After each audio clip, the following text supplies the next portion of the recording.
When we talk about energy, most people think in terms of physical strength or emotional stamina. But in neuroscience, energy begins with attention. Where you place your attention determines where your neural resources are directed. Attention is not a vague mental concept. It's a real biological process. When you focus on something, specific neural circuits in your brain become active. Blood flow increases to those areas. Neurons fire in synchronized patterns. That's not abstract. That's metabolic energy being used in real time. The human brain accounts for only about 2% of total body mass, but consumes roughly 20% of the body's energy. That tells us something important. Cognition is expensive. Attention is expensive. And like any expensive resource, it must be allocated wisely. If your attention is scattered, moving constantly from one notification to the next, from social media to email to background noise, then your energy is being fragmented. You feel tired, depleted, unable to move forward in a meaningful way. Not because you're doing too much, but because you're splitting your energy too thinly across too many things that don't matter. Now, what's actually happening in the brain when this occurs? The frontal lobes, particularly the prefrontal cortex, are responsible for goal-directed attention. They help suppress irrelevant stimuli and maintain focus on the task at hand. But when we're constantly shifting attention, those same circuits are put under strain. The brain must reset and reorient every time your focus shifts. That process consumes even more energy. We call this the switching cost. It's not just a psychological inconvenience, it's a biological drain. Let's go one step further. Attention shapes perception.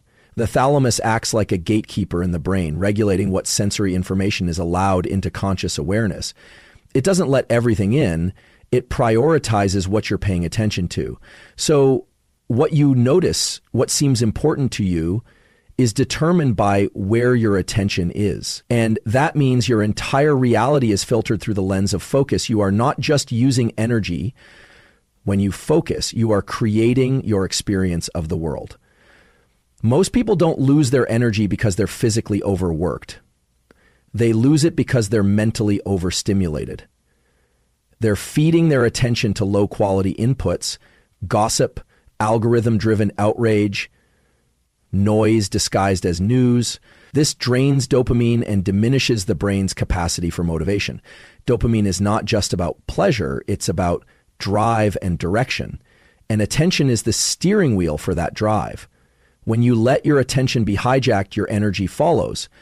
You feel exhausted not because you're doing too much, but because you're not directing your energy with precision.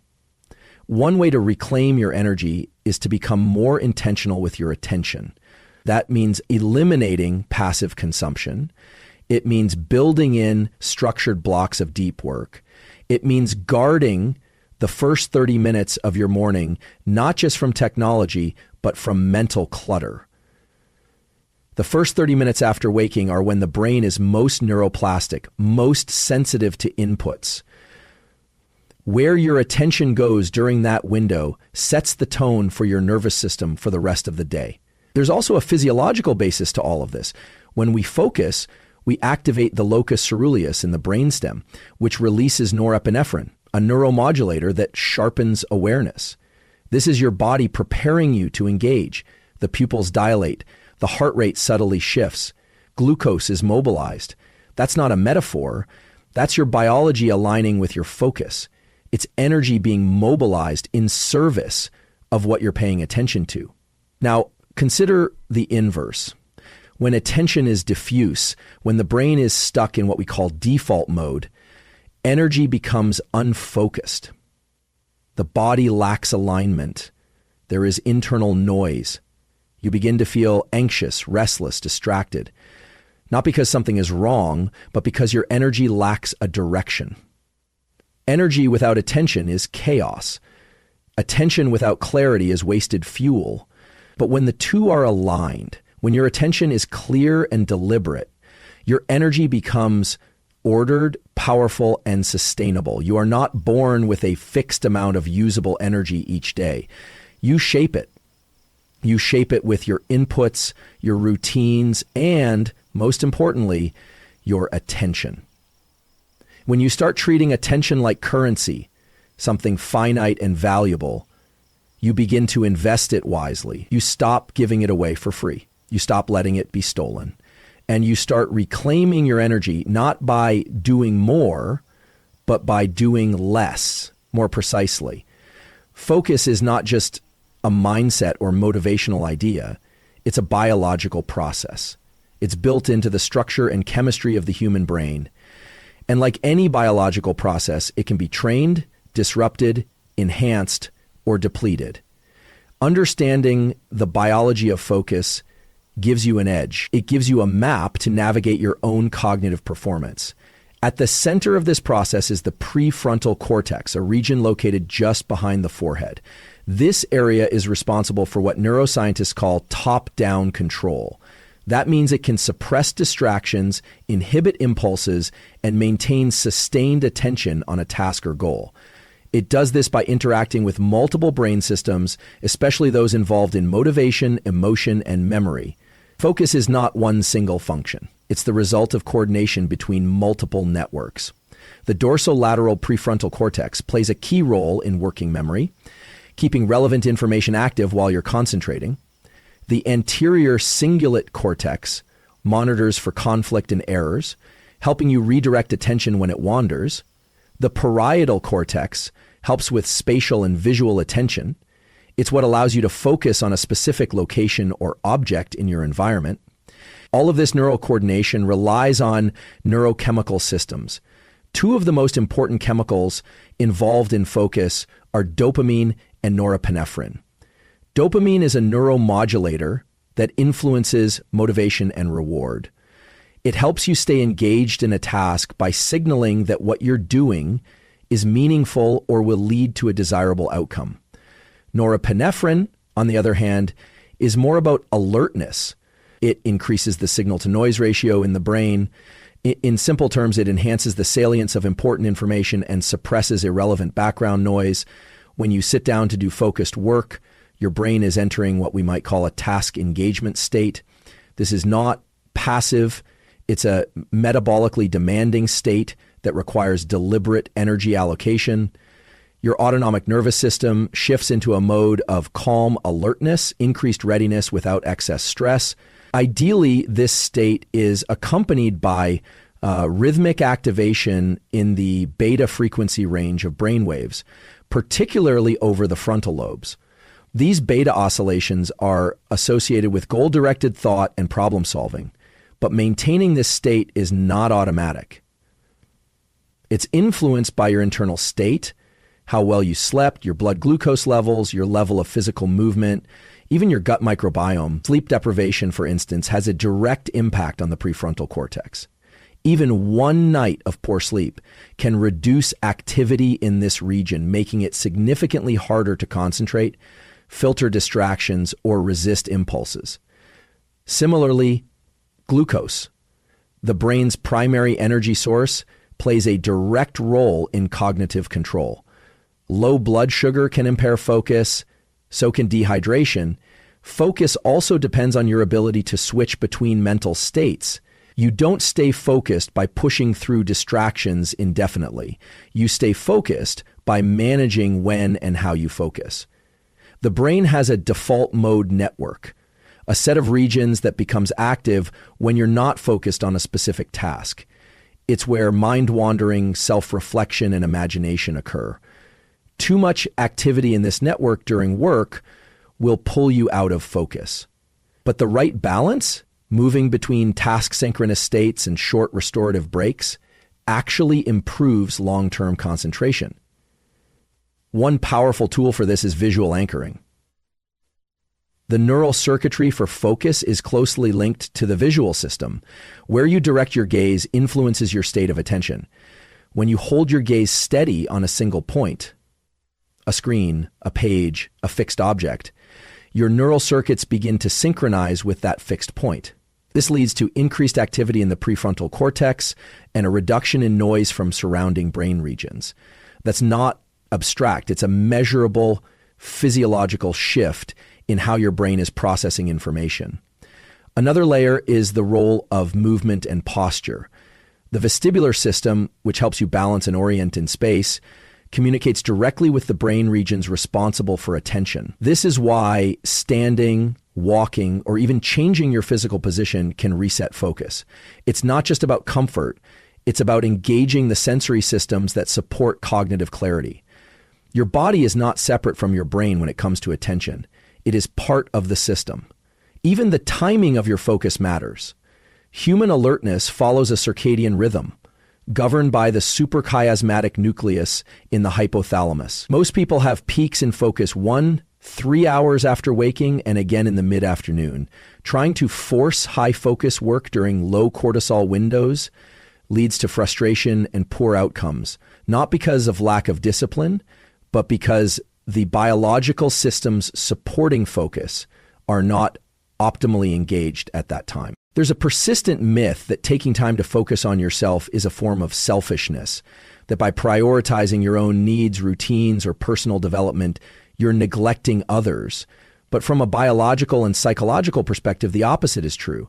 Focusing on yourself is what equips you to show up in a sustainable, high-performing way, not just for yourself, but for the people and responsibilities that matter most. The nervous system doesn't operate in a vacuum. It requires structure, regulation, and recovery to perform at its highest level. And those processes begin with self-awarenesses, which is a direct product of self-focus. When you regularly check in with your internal state, your energy levels, emotional tone, cognitive clarity, you begin to regulate the systems that keep your performance consistent over time. You begin to intervene early when stress is building. You become more accurate in assessing when to push forward and when to pause. From a neurobiological standpoint, self-focus activates parts of the medial prefrontal cortex, a region involved in introspection and self-referential thinking. This is not the same as being self-absorbed or narcissistic. It's a mode of thinking that allows you to reflect on goals, monitor progress, and evaluate behaviors in alignment with long-term outcomes. This is the foundation of growth. It's also how you build resilience, because you start developing internal cues for recovery before you collapse into burnout. Self-focus also helps recalibrate the balance between the sympathetic and parasympathetic branches of the autonomic nervous system. The sympathetic system is responsible for drive, alertness, and stress responses. It gets you into action. But it's the parasympathetic system, particularly through the vagus nerve, that supports recovery, digestion, immune function, and calm.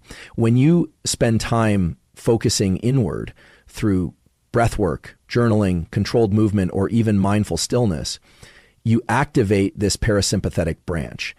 That physiological shift is not abstract. It can be measured in heart rate variability, cortisol levels, and even inflammatory markers. People often say they can't afford to focus on themselves, that others depend on them, that work won't wait, that life is too demanding. But the longer you delay tuning into your own needs, the more those external demands begin to suffer. That's not philosophy, it's systems failure.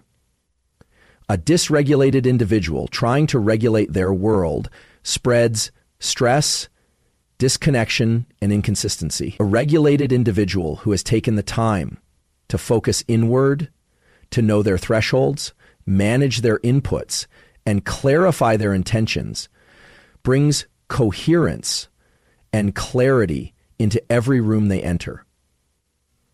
One of the most misunderstood aspects of human performance is that your value doesn't come from always doing. It comes from being aligned physically, mentally, emotionally. Alignment requires, and awareness requires space. You cannot create space without deliberately withdrawing your attention from external chaos and turning it inward, even briefly. This doesn't mean shutting the world out.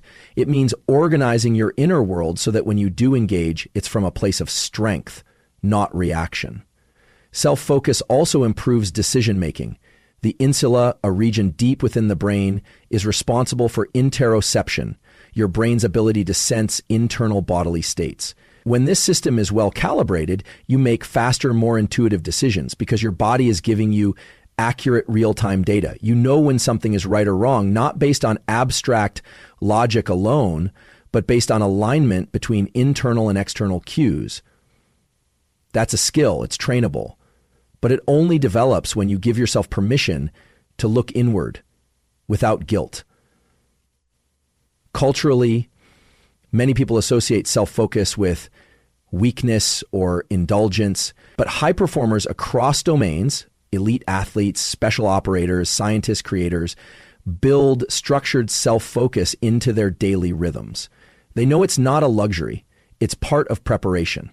They use solitude not as a withdrawal from responsibility, but as a rehearsal for effectiveness.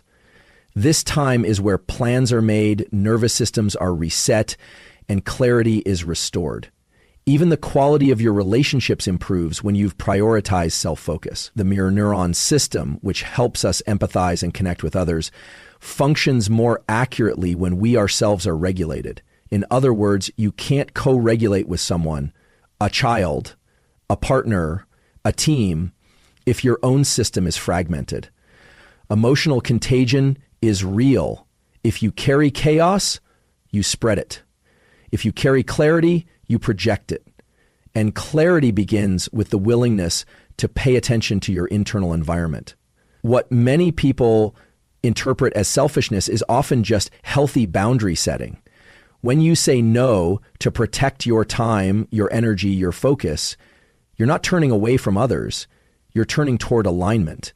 And alignment is what allows your presence to have real weight when it's needed most.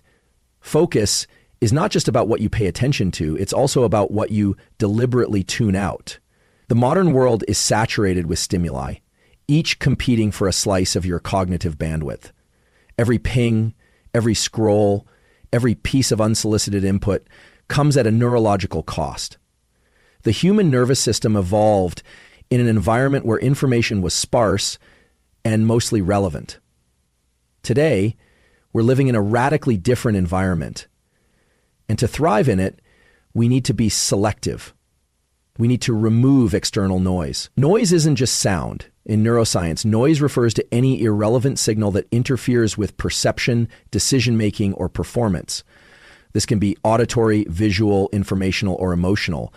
It's the email that interrupts your train of thought. It's the background chatter while you're trying to work. It's the algorithmically engineered outrage embedded in your social media feed. Every one of these inputs competes with the task-relevant signals your brain is trying to focus on. The prefrontal cortex is the region responsible for filtering these signals. It acts like a spotlight, selecting one stream of input to prioritize while suppressing others. But this filtering system has limits. It's metabolically expensive. Every time the brain is forced to sort signal from noise, it uses glucose, oxygen, and neurotransmitters. That's energy you no longer have for deep work, strategic thinking, or creative insight. What feels like mental fatigue is often the product of too many irrelevant inputs, forcing your brain to engage in constant filtering.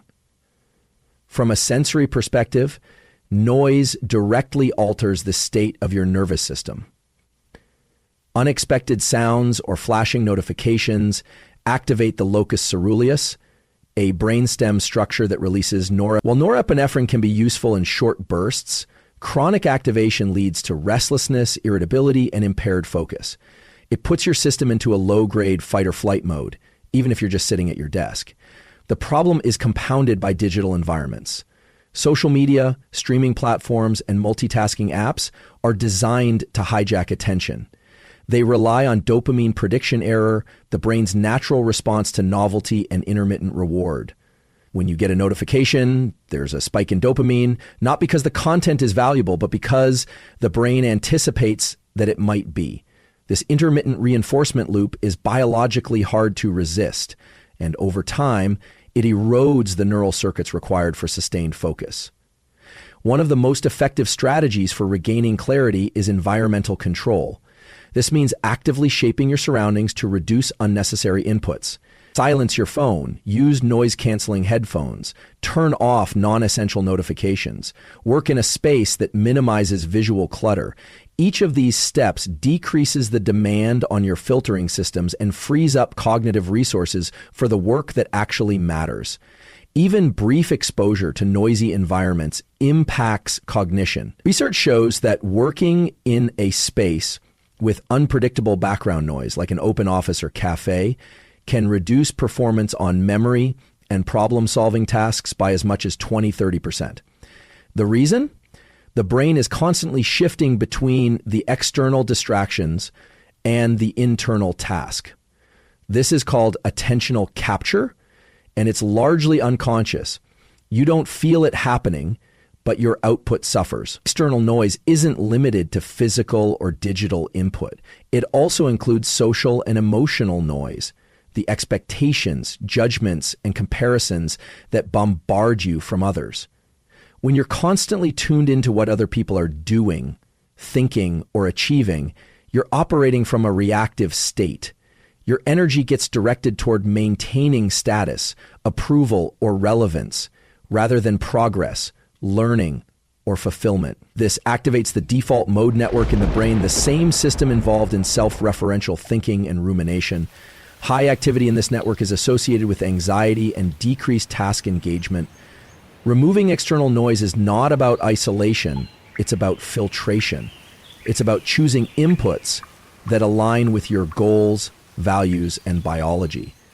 The auditory system, the visual system, the attentional networks, all of these can be trained to operate with greater selectivity. But that training begins with awareness. It begins with understanding that just because something is available to your senses doesn't mean it deserves your attention. Attention is not passive. It's an active, energy-intensive process that requires protection and boundaries. Certain rituals help reset the nervous system after exposure to noise. Visual anchoring, staring at a single non-stimulating point, can reduce neural chatter. Breath work, especially long exhalations, activates the parasympathetic nervous system, shifting the body out of alertness and into regulation. Even walking outdoors without a phone, known as optic flow exposure, has been shown to reduce overactivation in the amygdala and restore mental clarity. These are not luxuries. They are biological tools for recovery. The quality of your focus depends on the quality of your inputs. And most of what comes at you each day is not designed to serve your goals. It's designed to capture your attention for someone else's agenda. Until you start removing that noise, your cognitive system is not operating at full capacity. Progress isn't a product of occasional bursts of motivation. It's the result of consistent, intentional daily practice. The nervous system changes over time through repetition. This principle is known as experience-dependent plasticity, the idea that what you repeatedly do shapes the structure and function of your brain. Whether you're training attention, discipline, physical skill, or emotional regulation, the key variable is consistency paired with intention. Intentional practice is different from routine habit. Habits can be automatic. Practice requires presence. It's not about just showing up. It's about showing up with awareness of what you're doing, why you're doing it, and how it connects to a larger goal. That level of attention engages the prefrontal cortex, strengthening circuits involved in executive function, planning, decision-making, and goal tracking. When you move through your day on autopilot, those circuits weaken. But when you train with intention, you're literally rewiring your brain for long-term focus and resilience. Neuroscience research shows that repetition alone doesn't lead to optimal learning or adaptation. What matters is deliberate practice, engaging in focused effort just beyond your current abilities while receiving feedback and adjusting accordingly. That kind of practice activates the anterior cingulate cortex, a region involved in monitoring conflict, correcting errors, and guiding behavior change. It also recruits the dopaminergic system, which reinforces behaviors that lead to progress or reward. Dopamine plays a crucial role here. It's not just a pleasure chemical, it's a chemical of motivation and learning. When you complete a task you've set for yourself, even a small one, dopamine is released in the brain, particularly in the mesolimbic pathway. This reinforces the behavior, making it more likely to be repeated. But if your daily actions are not aligned with your internal goals, that reinforcement loop doesn't build momentum. It creates fragmentation. That's why intention matters. It aligns your physiology with your direction. One of the most overlooked aspects of practice is timing. The brain and body operate on a circadian rhythm, a roughly 24-hour cycle that affects hormone levels, body temperature, alertness, and mood. Intentionally aligning your daily practice with these rhythms enhances learning and recovery. For example, high-focus cognitive work tends to be more effective within the first 4-6 hours after waking, when cortisol and adrenaline levels support heightened alertness. Physical skill acquisition, on the other hand, may benefit from late afternoon sessions, when motor coordination and reaction time peak. A daily practice doesn't have to be elaborate. What matters is that it's specific, measurable, and linked to identity. When you repeatedly act in alignment with who you want to become, those actions feed back into your sense of self. This is called identity-based behavior change, a psychological mechanism that is supported by neural pathways in the ventromedial prefrontal cortex, which is involved in self-evaluation. In simple terms, the brain starts to believe you are the type of person who does what you repeatedly do. Intentional practice also changes how your brain prioritizes information. The reticular activating system, a network in the brainstem, filters sensory input based on what it deems relevant. If you begin each day by setting an intention or reviewing your goals, that system begins to bias your attention toward information, opportunities, and behaviors that align with that goal. You see more of what you're training your brain to care about. This is not metaphysical, it's attentional tuning at the neurological level. Rituals help reinforce this. When you repeat a specific action at the same time and in the same context, you create context-dependent memory. Over time, simply entering that context, a certain chair, a time of day, a piece of music, triggers the neural pathways associated with the task. This is the biological basis of momentum. You're not relying on motivation, you're relying on neural efficiency. The system becomes primed to enter the work state, the reflective state, or the training state, based on pattern recognition encoded through repetition. Even small, low-effort practices compound over time. 5 minutes of breath work, 10 minutes of journaling, 1 cold exposure, 1 difficult conversation you choose to initiate. Each of these practices, when done with intention, becomes a vote for your future self. They influence neurochemistry, regulate emotional tone, build stress tolerance, and strengthen the pathways for agency. Crucially, intentional daily practice changes your relationship to discomfort. The brain's insula and anterior cingulate cortex are involved in processing pain, both physical and emotional. When you engage consistently with challenge, voluntarily, on your terms, these regions become more adaptive. You develop greater emotional granularity. You become more precise in your response to internal resistance and less reactive to external obstacles. That's resilience. And it's trainable, but only through repeated engagement with effortful, meaningful tasks. Human beings are biologically wired for connection. From the moment we're born, our nervous systems are shaped not just by our own internal states, but by the energy, the presence, tone, and regulation of those around us. This is not metaphorical, it's physiological. Energy is contagious because our brains are designed to mirror and respond to the emotional and behavioral cues of others through systems like mirror neurons, autonomic co-regulation, and limbic resonance. Let's start with the mirror neuron system. a group of specialized neurons found in the premotor cortex and parietal lobes. These neurons activate both when we perform an action and when we observe someone else performing that same action. This system is thought to be involved in imitation, learning, empathy, and social understanding. When you see someone experiencing joy, frustration, or calm, your brain echoes their state. You don't even have to think about it. Your system aligns, even subtly, with theirs.